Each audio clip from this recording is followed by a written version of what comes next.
Bonjour, bonsoir, chers toutes, chers tous, bienvenue dans cette nouvelle émission. Aujourd'hui, nous allons parler des sciences mathématiques et physiques, origine métaphysique et civilisationnelle. Bienvenue à vous sur votre chaîne de partage de connaissances authentiques. Bienvenue sur cette sanctuaire où on dispense de la métaphysique originale. Si vous me recevez, quel que soit où vous êtes sur la petite planète Terre, je vous demande de vous abonner. Oui, abonnez-vous massivement. Massivement. Likez la vidéo, partagez la vidéo et si vous avez des questions, laissez-les en commentaire. On m'appelle Stri Euseb Armandino. Je suis instructeur spirituel, je suis métaphysicien, je suis homme de connaissance, voyageur de profondeur et de hauteur. Quand on parle des mathématiques et de la science physique, en fait, pour beaucoup, l'Afrique, ou en fait le continent qu'émet n'en a rien à voir. Quand on parle des mathématiques et des physiques, pour beaucoup, cela ne relève pas des sciences occultes et spirituelles. Eh bien oui, c'est faux. Commençons par le commencement. Comme j'ai coutume de vous dire, et la répétition est pédagogique, l'univers ou la nature est basée sur 3 dimensions. C'est ça que le métaphysicien appelle les 3 lois, les 3 éléments opérationnels. Il s'agit des principes, des lois et des faits.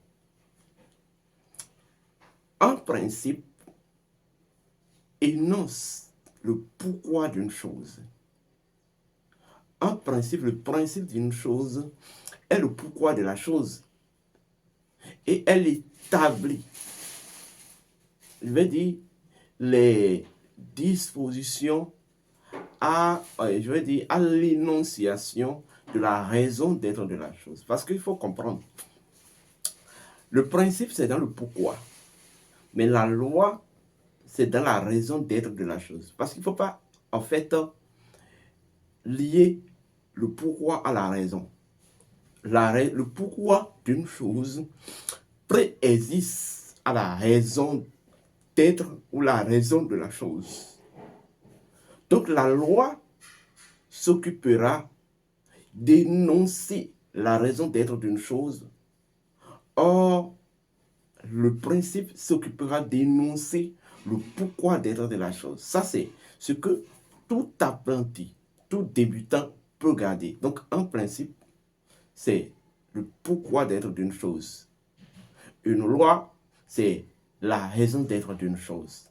Mais un fait, c'est le comment d'être d'une chose. C'est-à-dire, le principe explique la cause d'une chose.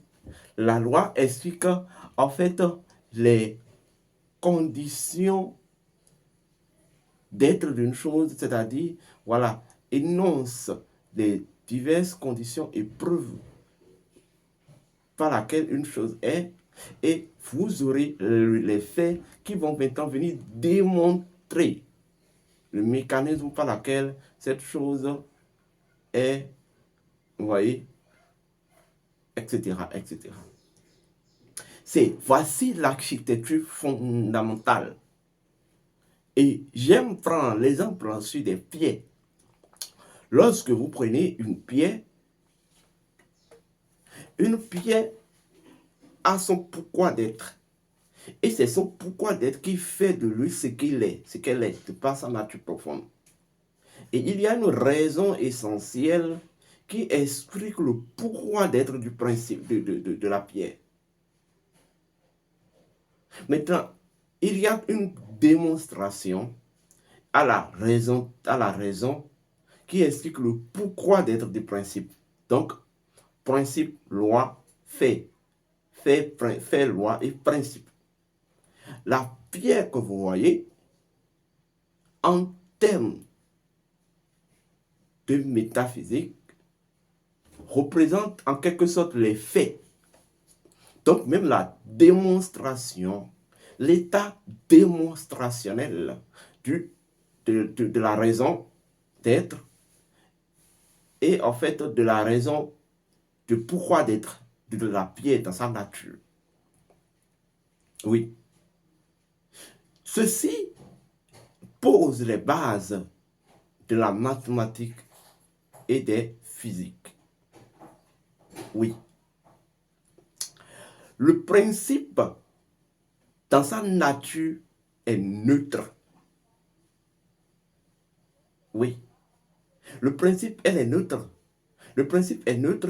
Le principe, en fait, est incorruptible. Parce que le principe dispose d'un état de lumière incréé.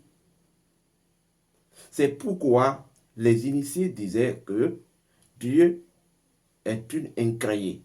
Parce que Dieu est un principe. Vous voyez? Maintenant, le principe, pour en fait être équilibré, pour s'afficher, pour se révéler à lui-même, a besoin, vous voyez, de coloration, a besoin de connotation, a besoin de polarisation ou de polarité. Et ça, si vous me comprenez. Alors, la loi est alors le mécanisme par lequel principe en tant que lumière incréée relationne. Vous voyez, c'est le champ de polarisation, de polarité d'un principe ou du principe. Vous voyez? Alors, beaucoup vont se poser une question essentielle. Est-ce que la loi est-elle neutre? Est-ce que la loi est-elle...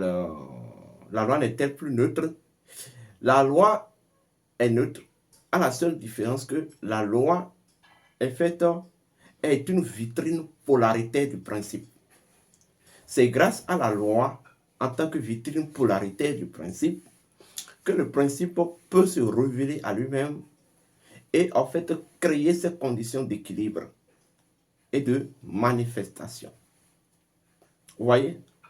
Donc, dans cette dimension fonctionnelle du principe qu'est la loi, on parle d'une dualité énergétique.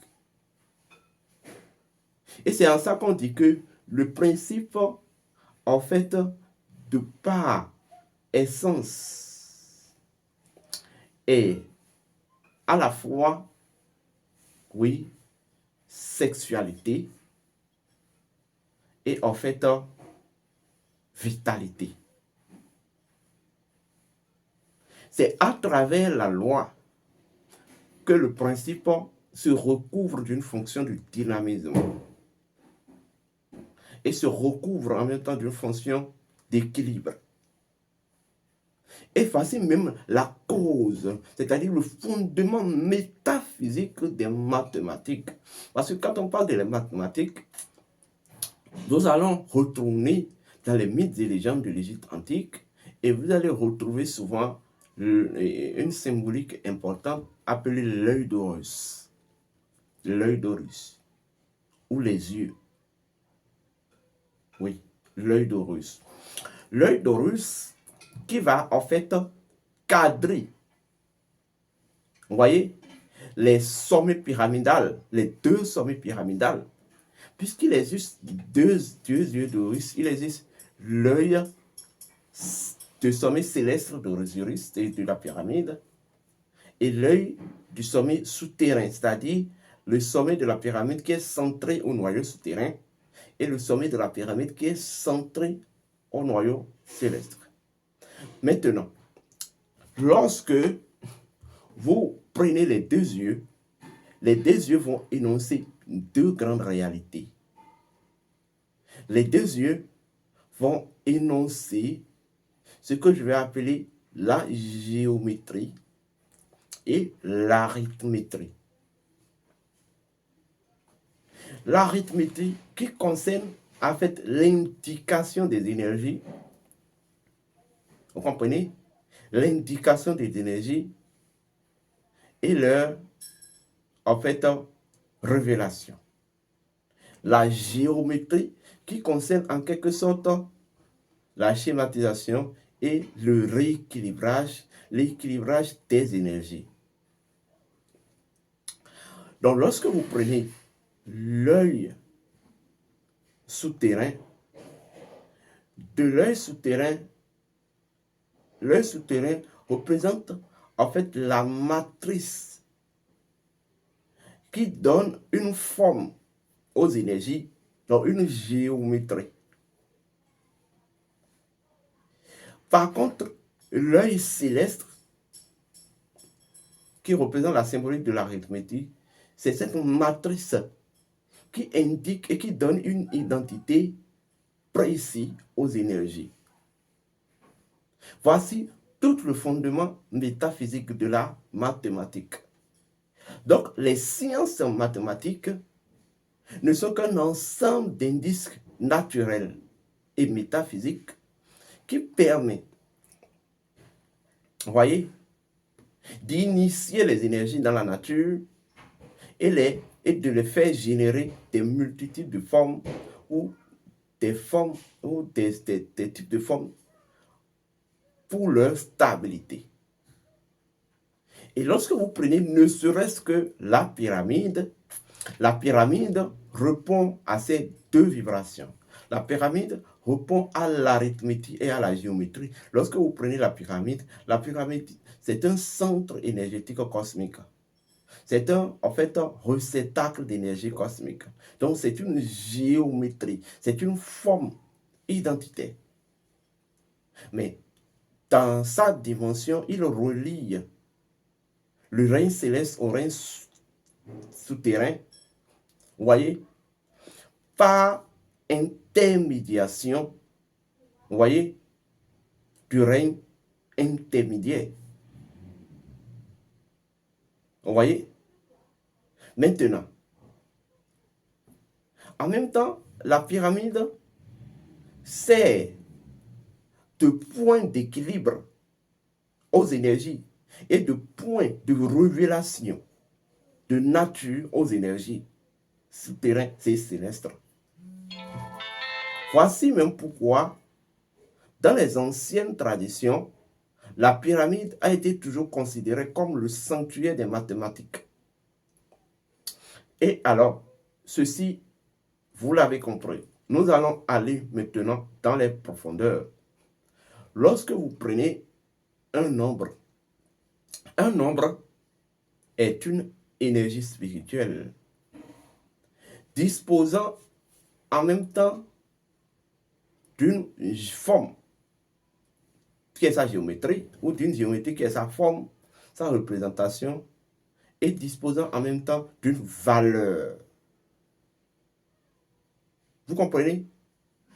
Donc les mathématiques ne sont que des indices métaphysiques qui sont censés ressortir les valeurs, vous voyez, et les possibilités d'équilibre d'une énergie ou d'une divinité. C'est à l'arithmétique de s'occuper de la valeur et à la géométrie de s'occuper en fait de possibilités d'équilibre. Vous voyez? Donc je prends exemple, donc dans la spiritualité ancestrale et en Afrique, un nombre est une divinité. Un nombre est une divinité. Lorsque vous prenez le nombre 1, le nombre 1 est une divinité. Vous comprenez? Et en tant que divinité, elle dispose des deux facettes. Excusez, elle dispose des deux facettes. Elle a d'abord une facette d'équilibre, de recours à l'équilibre, parce que le principe dit toutes les forces doivent constamment s'équilibrer.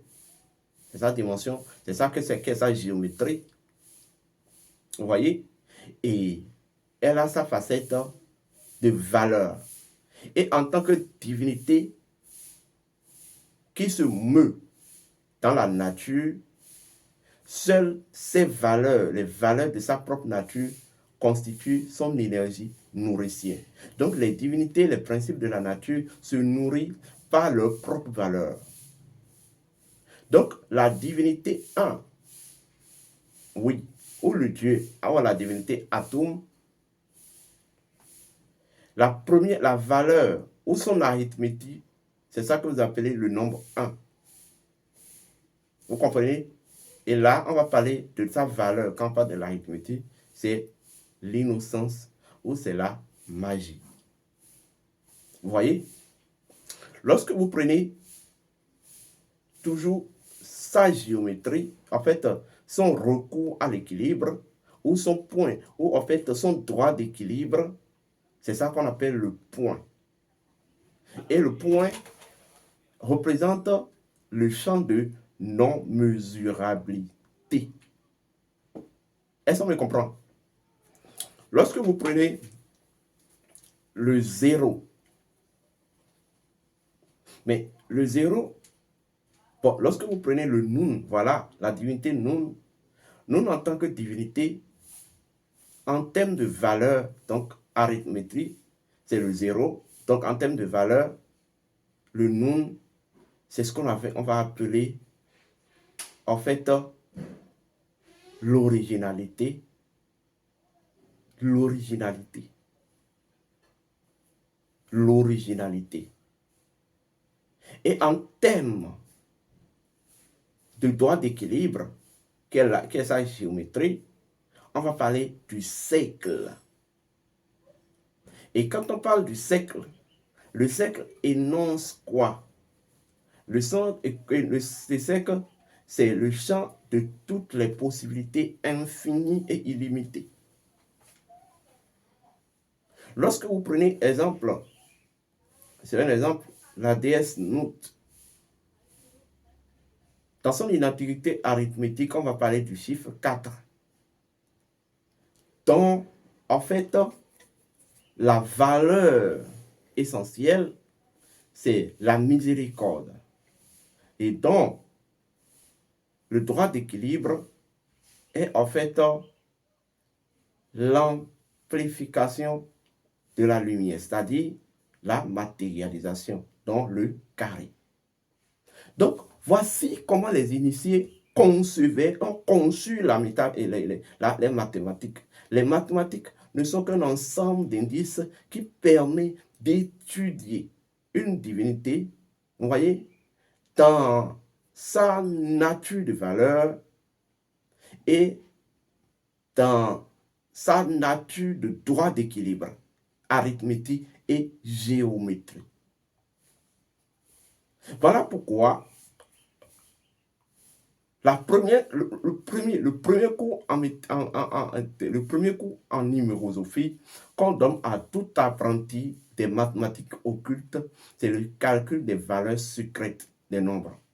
Parce qu'il y a la valeur secrète des nombres qui, en fait, constitue même la matrice qui a généré le profil ou le profil révélé de ce nombre-là. Quand on parle de 1, on va parler de l'unité. Mais l'unité en tant que valeur du 1, derrière ça, se trouve une autre valeur secrète. Vous comprenez? Mais aussi une géométrie. Donc, les mathématiques ont été toujours de l'art et de la science occulte et métaphysique. Ça permet de converger et de communiquer les énergies. L'origine métaphysique de la mathématique, c'est les sciences oraculaires. Vous m'entendez très bien. C'est les sciences oraculaires. Parce que le rôle de l'oracle, c'est quoi? L'oracle est un mécanisme cosmique qui crée, qui choisit une destinée. Ça crée une destinée, ça crée des conditions, vous voyez, à l'exercice du droit providentiel. Et ça choisit en quelque sorte des formats par lesquels la providence peut s'exprimer, peut s'exercer. Et en fait, ça initie toute matérialisation. Donc, les mathématiques constituent des indices par lesquels les indices ou éléments par lesquels l'oracle, en tant que langage universel de la nature, s'exerce. Oui. Voilà pourquoi, dans toute science physique, géographique, géologique, les mathématiques interviennent toujours. Parce que les mathématiques vont permettre de calculer. Mais est-ce que vous comprenez la métaphysique de calculer? Oui. Calculer veut dire équationner. Ça signifie tout simplement, en fait, fusionner ou converger. Or, tout ça, c'est des fonctions connues à l'oracle. Seul l'oracle équationne les énergies. Seul l'oracle fusionne ou crée des conditions de fusionnement des énergies. Et seul l'oracle, en fait, initie la synthèse énergétique des forces. Jusque-là, c'est encore clair pour vous. Donc, les mathématiques, depuis l'essence à l'origine, ont été au service des devins. Donc, c'est ce qui constituait en fait les fonctions ou des éléments fonctionnels des devins, c'est-à-dire des prêtres d'oracle. Vous comprenez? Le 1, dans l'art oraculaire, représente un indice précis. Le 0, un indice précis. Le 2, un indice précis. Le 3, un indice précis, etc., etc. Parce que le rôle de l'oracle, c'est de servir de mécanisme de communication entre les divinités dans la nature et entre les divinités dans la nature et l'homme. Vous comprenez? Donc, chaque principe